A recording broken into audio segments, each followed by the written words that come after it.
Welcome to Sales Wala Kisse. My name is Subhadip Mazumdar. I am a storyteller. We will bring to you stories in English, Hindi and other Indian languages. Please write to us if you would like to narrate a story or would like your story to be narrated by us. Our email ID is saleswalastudios@gmail.com. Today's story is Superstar Struggler, written and narrated by Subhadip Mazumdar. Superstar Struggler begins. He stood by the wings adjusting the microphone that was clipped onto his blue shirt, between the second and third button from the top. He nervously waited for his name to be called out by the announcer. He had been on the stage and faced the lights numerous times before, but it was different that day. He was invited by a college in Bhawanipur, Kolkata to deliver a talk on his life. "Friends, please join me in welcoming on stage Mithoon Khan," a young man announced. Mithoon Khan walked onto the stage, waving to the crowd in response to their loud applause. He stood in the middle of the stage. His heart was beating faster than ever before.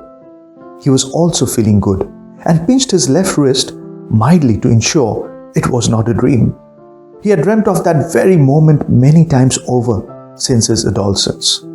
The crowd of students in the auditorium waited patiently for him to start. They had come to hear his story, and he had decided to tell it unadulterated. Thank you for this opportunity. I was born in this city and grew up here as well," he said and then smiled. See, the irony. Someone who had never been past more than a year of college has been asked to deliver a speech to students who are about to complete their graduation. Nevertheless, I wanted to start my talk with a cautionary. You will hear my story today, but share it with caution with your parents when you go back home tonight. The audience laughed as he continued. He checked with the audience if anyone remembered of a film that marked the debut of a popular Bollywood action hero that had the song "Ek Pal Ka Jeena," which translated in English would mean to live for a moment. The audience roared in acknowledgement. He then asked the audience if they remembered the dance moves in the movie on that song. The audience echoed aloud in confirmation again. "Do you remember the guy that was dancing in the third row, fourth from the left as you saw the screen behind the hero?" The audience laughed in laughter negatively. That was me, the superstar struggler," he said as the audience broke into laughter. Don't laugh. That indeed was a big break for me back in the day.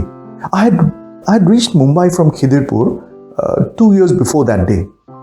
I was a big star in my neighborhood. No neighborhood event would be complete without my show. The neighbors used to tell my father that he had named his son very aptly after the famous Bollywood hero Mithoon. He was quite proud of my talents, perhaps more than what he should have been. He worked as a clerk in Garden Reach area with the port authorities. We were not poor, but comfortable because of the house that my father had inherited. The rental income from it was what made us comfortable. We were a family of 4, me, my younger brother, and my parents. Now, back to the struggle. My father was very nervous when I told him that I want to go to Mumbai and struggle. He had struggled enough in his life and certainly did not want me to go through the same. He gave me 2 years and used to send me 5,000 rupees every month. Yes, 5,000 rupees. So this break was very timely, as I could negotiate an extension with him for another 2 years. He agreed, but nothing happened for me in those 2 years. I gave my daily attendance at Prithvi Theatre in Mumbai, discussed dreams of stardom with other strugglers who were also proudly known as, actors. I sometimes even used to get scared to see some real super strugglers who had come to become hero in Bollywood and were now making rounds to get roles of fathers and uncles that could even save the production house the cost of their makeup. I used to get scared thinking about them. But there were also stories of success among strugglers. There were girls as well who all aspired to be nothing less than Madhuri. He paused to take a sip of water from the bottle that was kept on the lectern. My father stopped sending me money, and it had been 3 months that I had exhausted on my list of borrowers. There was no sign of luck or roll or a break. I was sharing a room with 2 other strugglers who were getting bits and pieces of small roles and advised me of the same. I had bluntly told them that I was not meant to do such insignificant roles, either stardom or nothing. Now, this was a diplomatic blunder on my part, since I was neither contributing for the rent nor food.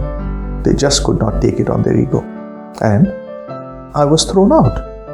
I decided to go back to Khidirpur in Kolkata. It were a couple of evenings later that Montu and I were standing at the tea stall at the corner of the busy street where the neighborhood shops were lined up. The chill was in the air as winter was slowly setting in the city. The cool breeze from River Hooghly added further to the chill. I saw from a distance a beautiful woman walking towards us. She seemed familiar. I thought while sipping the tea from the earthen cup. I recognized her. I really recognized her as she came closer. I threw the earthen cup in the dustbin and was about to approach her when I could feel someone holding me back. It was Montu.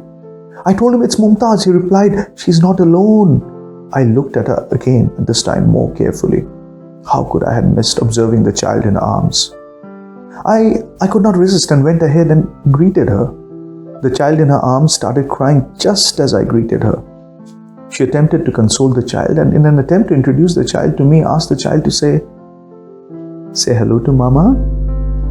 Mama? I thought.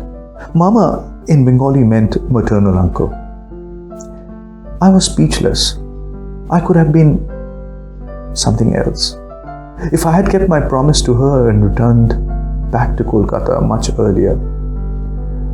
Montu, few other friends and banks of River Hooghly were the witness of my undying love for Mumtaz.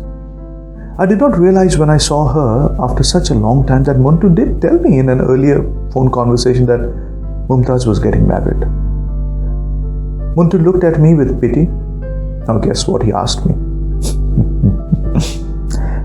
I had borrowed 10,000 rupees from Montu to go back to Mumbai, disregarding the threats from my father and overcoming all fears of struggle.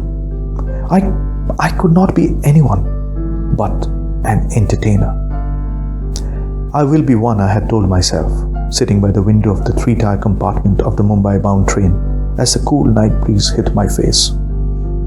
This time, I had a determination that I could not explain anyone, even to myself. Besides, I had very little to lose. It were a couple of days after I went back to Mumbai when I met a fellow struggler.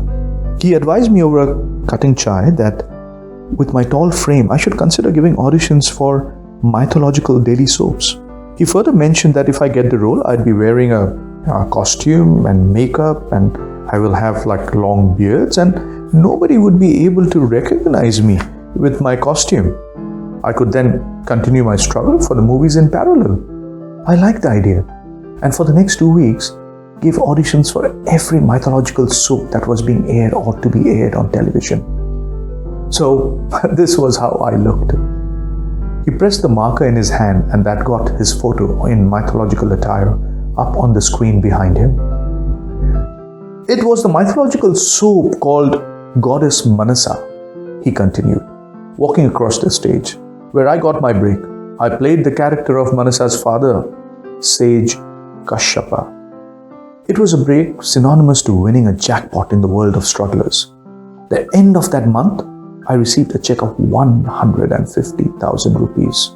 Yes, 150,000 rupees. It really made me scared of struggle. I had not ever earned that amount of money in my life. I compromised with my dreams.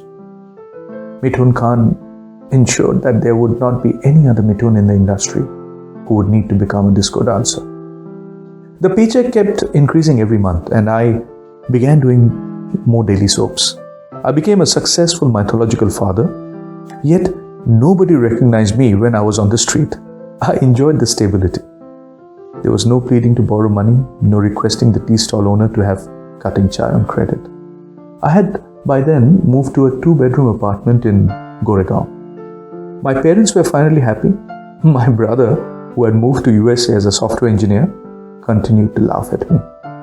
I had paid back Montu's loan with my first paycheck. I called him and asked him to join me in Mumbai. He's now my secretary. I felt comfortable and happy to have finally been able to relinquish my title of a struggler. I had achieved what I wanted. The new bunch of strugglers in Prithvi were now using me as a case study.